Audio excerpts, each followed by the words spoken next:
Bonsoir les amis, ravi de vous retrouver. Ce soir nous accueillons Madame Galibi Colette. Bonsoir. Bonsoir. Vous êtes directrice de programme de l'association Agapé. Oui, tout à fait. Agapé, c'est quoi? Alors, Agapé, c'est l'association guyanaise Apprentis d'Auteuil et partenaires pour l'éducation. C'est le sigle Agapé. C'est une association loi 1901 qui a pour objet de s'occuper des jeunes en difficulté. Des jeunes en général ou des jeunes? Des jeunes en général en difficulté. En sachant que, étant donné qu'on est une filiale de la Fondation d'Auteuil, c'est l'objet central de la Fondation d'Auteuil qui gère à la fois les jeunes en maison éducative et sociale, c'est les fameuses MEX qui dépendent de l'aide sociale à l'enfance. Nous gérons des établissements scolaires, ça va du primaire jusqu'au lycée professionnel, voire des BTS dans certaines des régions. Et ensuite, nous gérons la partie insertion. Donc, on brosse un peu l'ensemble de la population des jeunes en difficulté.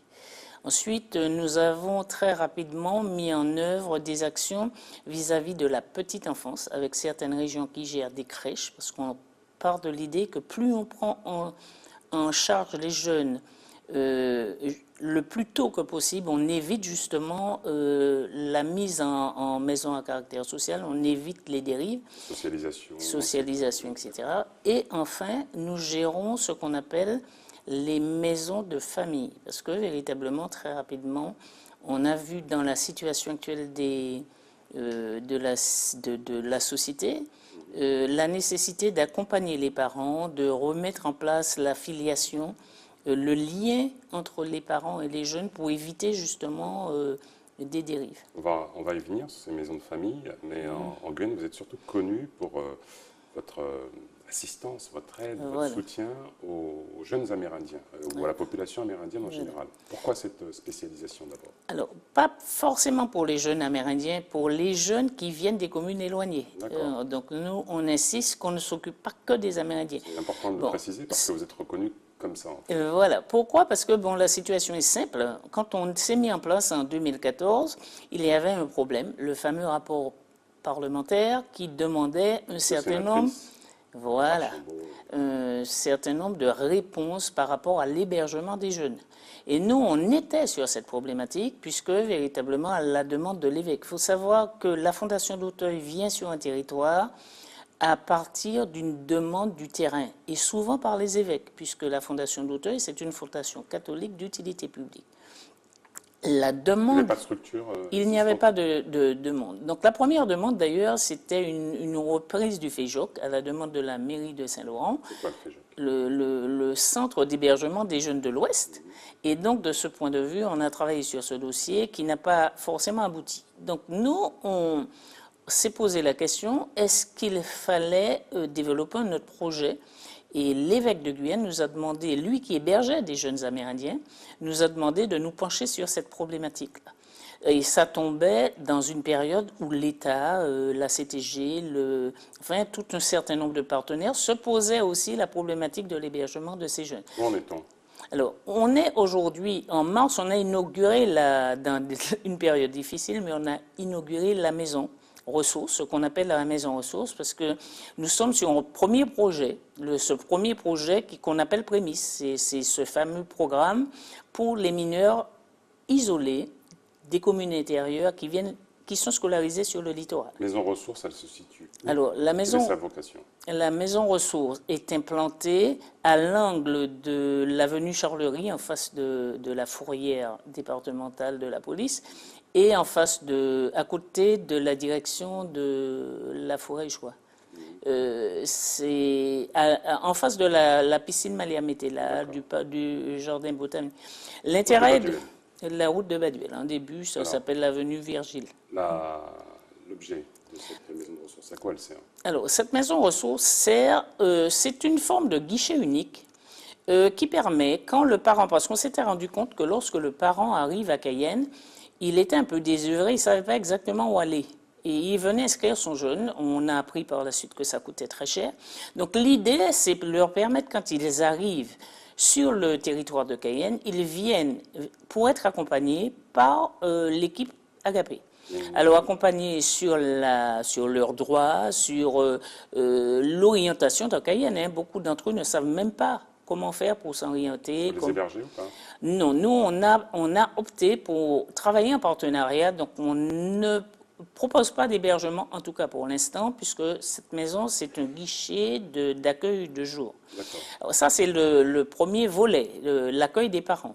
Le deuxième volet sur lequel nous sommes en train de travailler, c'est un certain nombre d'activités pour que les jeunes qui sont dans les familles hébergeantes puissent venir se retrouver. Bon, bien sûr, il y en a qui viennent des internats, mais principalement la population qu'on vise, ce sont ces jeunes qui sont dans ces familles hébergeantes, de telle manière qu'ils ont un lieu ressource qui leur appartient. Y compris le week-end? Y compris le week-end et les petites vacances. L'objet d'Agapé et de Prémisse, c'est véritablement de permettre à ces jeunes qui sont en situation sur le littoral d'avoir un lieu le week-end et les petites vacances. D'accord. Où en est-on enfin, déjà, avant d'aborder la question de l'internat le week-end, il y a eu récemment des braquages multiples concernant cette population, ces jeunes Amérindiens, souvent esselés. Vous avez été saisi, comment vous réagissez? Vous les accompagnez pour des démarches d'ordre dépôt de plainte, etc. Alors, les parents qui viennent nous voir, ou les jeunes qui viennent nous voir, nous posent un certain nombre de questions. Donc, par rapport à ces jeunes qui ont été braqués, on a eu l'information, mais on n'a pas été saisi directement. Par contre, des parents nous ont saisis pour des jeunes qui ont fait des tentatives de suicide.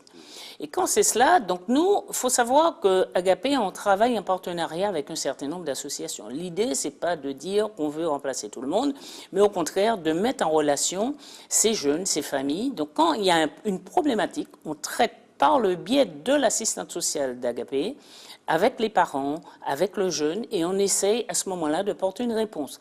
Donc ces réponses, effectivement, ça va de travailler avec la structure de la préfecture qui s'appelle le CERMEPI, qui gère la problématique du suicide, de travailler avec la maison d'adolescence quand véritablement il y a une situation à régler et à orienter le jeune. Nous n'avons pas de prétention de croire qu'on va régler tous les problèmes de Guyane. Mais par contre, porter une brique à cela, oui. À quand une structure d'hébergement pour cette jeunesse, faute d'établissements scolaires sur leur lieu d'habitation, de telle façon à éviter justement la fermeture des internats le week-end ou la problématique de la relation entre ces jeunes Amérindiens et les familles d'accueil, souvent tendues. Vous envisagez à un moment de créer une structure hébergeante? Non. Le premier travail, qui est peut-être le plus difficile, c'est d'accompagner aujourd'hui l'ouverture des internats le week-end. C'est la volonté de la CTG, c'est la volonté de l'État, c'est la volonté du recteur. Il y a des internats qui sont quasiment vides, hein. Ils n'ont pas 50% de taux d'occupation. Donc, le point de vue de ces structures, c'est de dire, ouvrons les internats.